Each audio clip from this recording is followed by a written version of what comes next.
जय श्री महाकाल। शत्रु बार बार तंत्र करता है, गुरुजी मुझे क्या करना चाहिए?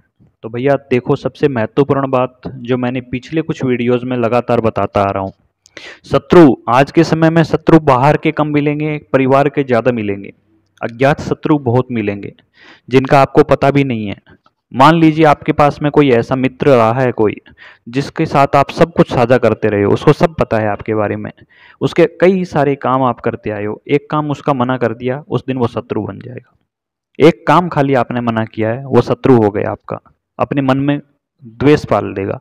ये कलयुग है, किसी को 100 उपकार करो किसी के ऊपर, लेकिन एक मना कर दो, बस उसी दिन से वो पीछे वाले 99 को भूल जाएगा। वो 99 भूल जाएगा, 100वां जो आपने मना किया उसको याद रख लेगा। वो ये भूल जाएगा कि 100 आपने उसके ऊपर एहसान किए, वो 100 एहसानों को भूल जाएगा, 99 एहसानों को भूल करके 100वीं बात पे लग जाएगा। अगर आप आसपास नज़र दौड़ाओगे तो ज़्यादातर केस में परिवार के ही व्यक्ति, परिवार के ही लोग तंत्र करवाने में सक्रिय मिलते हैं। तंत्र से बचने के लिए क्या करना चाहिए, एक बहुत गूढ़ रहस्य की बात है। बहुत सारे लोग इसका जवाब ढूंढते हुए घूम रहे हैं, यूट्यूब पे आते हैं, फेसबुक पे बहुत सारे लोग मुझसे प्रश्न करते हैं कि इसका क्या उत्तर होना चाहिए, क्यों होता है तंत्र। इसका भी कई अलग अलग लोग अलग अलग जवाब देते हैं। ज्योतिष के अनुसार आपका चंद्रमा कमजोर होता है, सूर्य कमजोर होता है और राहु विकट स्थिति में होता है तो आपके ऊपर तंत्र प्रयोग बढ़ जाते हैं।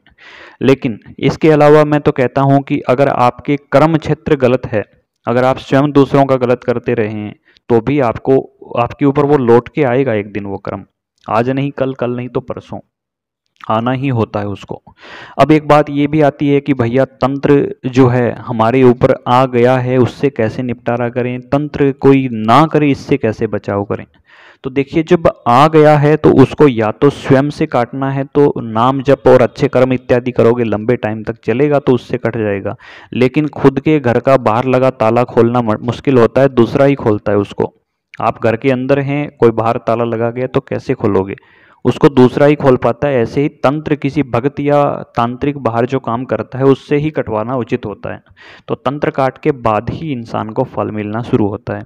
अब बात आती है तंत्र से बचाव कैसे करें। तो तंत्र से बचाव करने के लिए एक बात तो हमेशा याद रखो, बाहर का कोई व्यक्ति तंत्र कर रहा है तो ग्राम देवता आपका बचाव कर देगा, अगर आपने अच्छे से मजबूत बना के रखा है तो।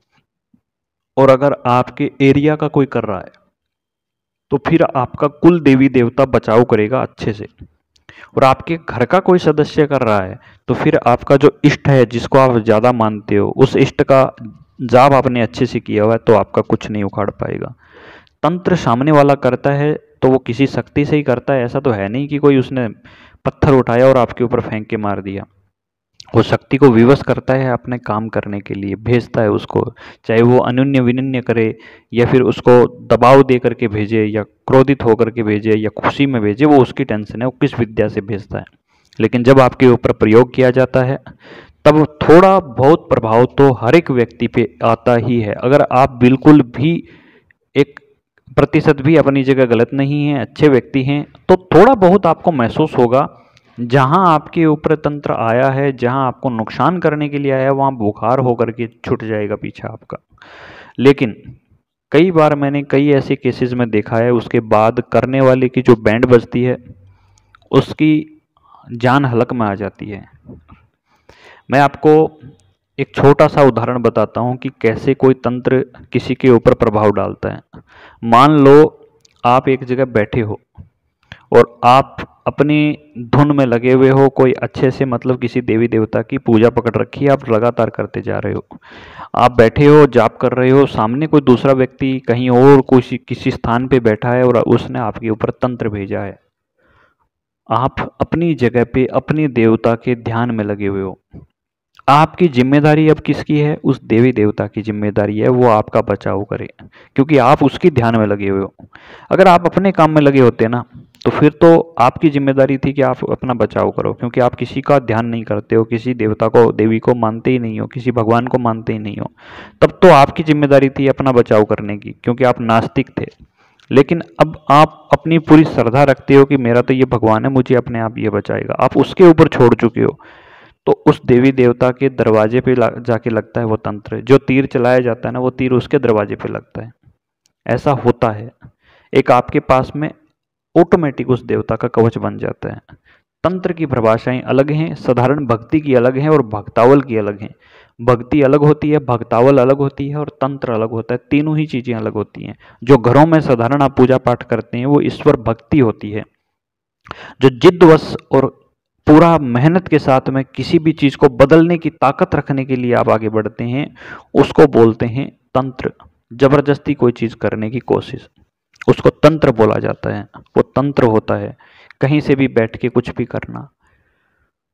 एक होता है भक्तावल, दूसरों का भला करने के लिए या किसी देवी देवता को माध्यम बना करके किसी भी व्यक्ति का कोई कार्य प्रवीणता के साथ में, निपुणता के साथ में उसको पूर्ण करना, वो भक्तावल के क्षेत्र में आता है। उसमें एक देवी देवता की आराधना श्रद्धा की जाती है, उसके प्रति श्रद्धावश उसकी भक्ति की जाती है।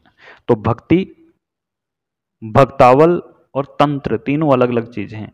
भगत और भगत, भय गय तय और भय कै तय, कै आधा और तय आधा, कै और तय और भगत, गय और तय, दोनों में अंतर समझो। भगत और भगत में भी अंतर होता है, ठीक है ना।